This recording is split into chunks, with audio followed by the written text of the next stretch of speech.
the first to witness the birth of a new world. Saga.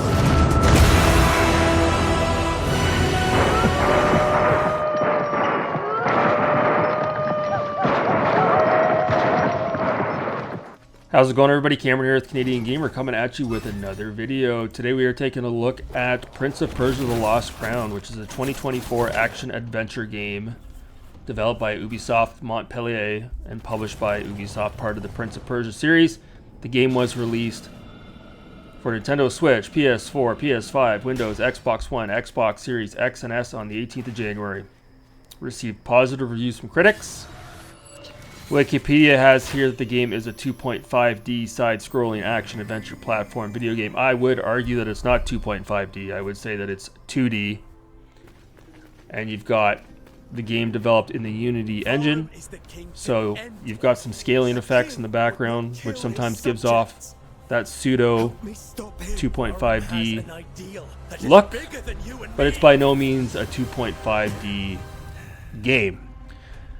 If you're curious as to what a 2.5D game really looks like, look no further than some of the older games on the PS1, such as Pandemonium, and even I would go as far as to say maybe Nights into Dreams on the Saturn. But this is by no means 2.5D, this is strictly 2D. So this game, ladies and gentlemen, this game took a piece of me. It took me a long ass time to beat this game. I've been playing this game for a little over a month, maybe even longer now, maybe even 2 months. I waited for this game to go on sale. I think I paid $45 for it. I picked it up for the Nintendo Switch. The reason why I picked it up for the Switch is because, like any modern Ubisoft game, if you boot it up on an Xbox or a PS4 or PS5, you're asked to sign up for an Ubisoft account. Now there is a way around that. You can disconnect your console from the internet and you can play it offline. But with the Nintendo Switch version of this game, you do not have to, how should I say it? You're not thrown into a main screen when you boot up the game that's asking you to sign up. It's not like that on the Switch version. That being said, I played the game handheld mode with the Joy-Cons the entire duration of my playthrough. Now, you know, to be honest with you, I don't have the greatest eyes these days. I have to wear eyeglasses when I read, as sad as that is. And with this game, the characters, to my eyes, without my reading glasses on, the characters in the game, the enemies, it was very blurry. I had to wear my eyeglasses the whole time I played this game, unfortunately. So to anyone out there who's on the fence about, you know, which platform to pick this game up for, I would say pick it up for the Xbox or the PS4, PS5, and either create an Ubisoft account or just play it offline. Or you can get it for the Switch and play it docked. But to play it handheld, unless you've got 20/20 vision, like I said, I had to wear my freaking reading glasses the entire time I played this. It wasn't the end of the world. I was able to do it. The game is long. It is a long ass game, which I don't have a problem with when the game is as good as this is. Now, would this be my game of the year? I really don't have a dog in this fight as far as game of the year conversation is concerned. And the reason is because I have not played all the other games that were released this year. As a matter of fact, this might be one of the few, if not the only, game that was released in 2024 that I have played this year. Again, I don't typically buy my games brand new. This just happened to be on sale. That being said, this game was awesome from start to finish. Let's start with the positives. The gameplay. Like I said, Super Metroid is one of my most favorite games of all time for the Super NES. Although I haven't played it in over probably 20 years. That was a game growing up that I absolutely loved. And to play this game here, and you've got some similar gameplay mechanics. You guys all remember the screw attack ability in Super Metroid? Well, there's something similar to that in this game as well. You've got a grappling hook as well. You've got the double jump. It's all in here. Awesome stuff. The score is top notch in this game. It is something I would consider buying on vinyl if it got a release. It was that good. It was really good. Really, really, really, really good. The graphics, they're fine. They're not going to win any awards. I would say the art direction is what's really good. Not the graphics, the art direction. The graphics are good. Like I said, I played it on the Switch, so it's probably a bit of a downgrade over the PS4, PS5, Xbox consoles. Still looked really good. And again, you got to remember when you're playing it on the Switch and the screen is condensed, a lot of the graphical imperfections aren't always as apparent because the small screen a lot of times is able to hide those imperfections, right? Unless, like I said, unless you're playing it docked mode, then you're probably going to see a huge difference over what this game looks like on the other respective consoles. But yeah, that being said, I've heard some reviewers online suggest that this game is difficult.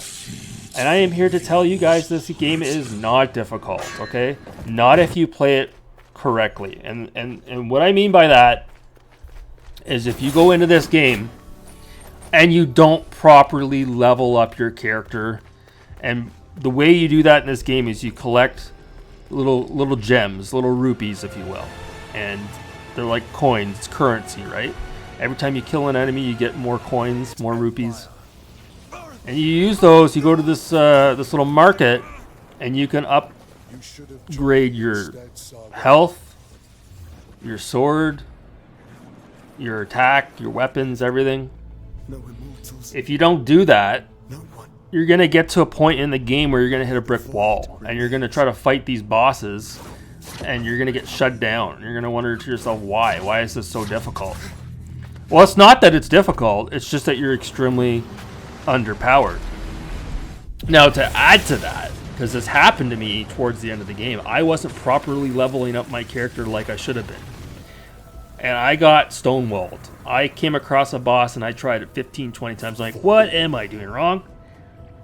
So I took a step back and I went back into the open world, explored a bit, leveled up my character for about 2.5 hours. Went back, blew right through him, kicked his ass. So then I said to myself after I did that, I said, screw this. Let me just level up my character to the max. And as soon as I did that, it took a couple hours. As soon as I leveled up my character, my guy, I was indestructible. I was overpowered for the remainder of the game. So that's a bit of a downside. But to say that this game is difficult, it's not. Not as long as you put in the time and you level up your character. Game controls buttery smooth. Buttery smooth. Fantastic. So you've got everything going for it. $45 I paid for this game. 25 hours of gameplay. Video game goodness, if you will. What are the downsides? Not many, folks. Not many. One thing I would like to sort of just get out of the way is your ability to... Basically, you've got these potions that you carry around, your health potions, right? And that's what restores your health if you're low. On the Switch controller, the button that you press, I can't remember what it was. It might have been Y, might have been X. No, actually, I think it was one of the buttons on the D-pad. You can't restore your health unless you stop Sargon in his tracks. You stop what you're doing. You have to be on the ground. You can't be in midair, and you have to press the button. That's a pain in the ass if you're getting rushed by a bunch of enemies or you're in the middle of a boss battle and you have to completely stop fighting the boss and you have to make sure your character is perfectly still and then you have to press the button. I don't understand why Ubisoft Montpellier decided to do that with the gameplay mechanic. Somebody out there, please tell me, am I doing it wrong? I don't understand it. Anytime I tried to take a potion to restore my health, I had to basically come to a complete stop. Really annoying. And sometimes you'd mash the button because you're desperately trying to revive your health, and you end up drinking 2 potions instead of 1. Like, definitely my biggest gripe of the game, absolutely. The other thing, the voice acting is absolutely atrocious in this game. Folks, I am telling you, this is like right up there with like Fallout 3 Oblivion. This is like, we're talking probably the staff in-house that works at Ubisoft Montpellier. Okay, probably Ubisoft Montreal staff. They all chipped in to lend their voice to this game. You got Sargon there. The guy sounds like he's from Australia. It just... Well, maybe he is, okay? Maybe he is Australian. I don't know, but I hazard to guess he's not Australian, right? So, these are things that I've talked about before on the channel. You know, video games will never be taken as seriously as a major motion picture when we cannot get over this hump regarding mediocre voice acting in video games. It has been a problem ever since the dawn of man, and it continues to be a problem, as evident as it is in this game. So the voice acting is absolutely atrocious. The story, could give a shit about it. I wasn't that interested. I wasn't that invested in it. I wasn't playing the game for the story. However, towards the end, I really got invested in it, and even the ending of the game was fantastic. Great cutscenes, really good stuff. Amazing. So that's it. I don't really have much negative to say about this game. To be able to pay $45 and to be able to get 25 hours out of a video game, and the platform jumping, you know, there are some areas that are extremely difficult. That's the most difficult thing about this game, is those platforming sections. That's the most difficult part. And there's an option in the menu where you can enable these portals. So if you don't want to go through these difficult platforming sections, you can just enter the portal and it will pass you through to the other side of where you would end up if you were going through without cheating. So yes, I did use the portals, but I have full intentions of going back into these sections on my own and replaying them through. Really cool, you get treasure maps that show you where all the treasure is on the open world hub. So you can go back in and look for all of the little trinkets, all the little special things you can collect in and about the world. So again, I am having a blast with it. And on top of that, you guys can probably see the footage here. Last night, I think it was only $7 or $8. I ended up picking up the brand new downloadable content for the game, which you're seeing here. And let me tell you, so far it is really good. Really good. Especially for, you know, only a couple of dollars to be able to have this. Oh man, and it's supposedly it's really long as well. So it's probably going to be another several hours, this DLC. And I'm not typically one to pick up downloadable content, but for this game I had to. The only thing that kind of, you know, bugs me a bit is, like, are they going to release a Game of the Year edition? Is it going to have this DLC included on the cart? You know, because if that's the case, that's going to kind of suck, right? But absolutely, is it Game of the Year? I don't know. Is it my Game of the Year? Absolutely. Absolutely. And the thing is, too, for all those YouTubers out there that talked about this game and said they had beaten it, they claimed they had beaten it, I don't think they did, folks, because you're seeing my gameplay footage here recorded from start to finish in chronological order. And a lot of this footage that you're seeing here, I never saw any of this footage on those other YouTubers' review videos. And they could be saying, oh, I don't want to give off any spoilers, I don't want to show any of that late game footage. I don't believe that. I really don't believe that. This game is a commitment. It is. I can absolutely see why a lot of gamers out there would start this game, play it for a couple hours, put it down, and never return to it. I get it. I get it. But, you know, when I get that rush, that feeling when you finally complete a game that took 25 hours to beat, nothing compares to that feeling. It's an incredible feeling and an incredible accomplishment. It's almost as good as sex. Almost.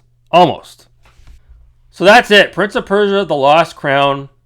Definitely going to give this game a 9 out of 10. The only reason why I don't give it a 10 out of 10 is because the voice acting is atrocious and I wasn't that invested in the story.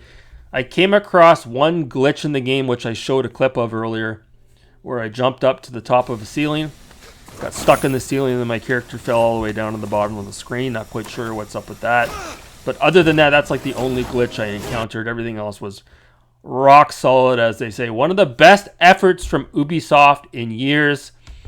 Dare I say it's the best Ubisoft game of all time, with the exception of Far Cry 3. So that's it. That's it for my off-the-cuff final thoughts on Prince of Persia: The Lost Crown. If you haven't played it and you're on the fence about it, trust me, folks, you don't know what you're missing. Highly recommend it. Absolutely. Anyways, guys, that's going to do it for this video. Thanks so much for watching. Have a good night.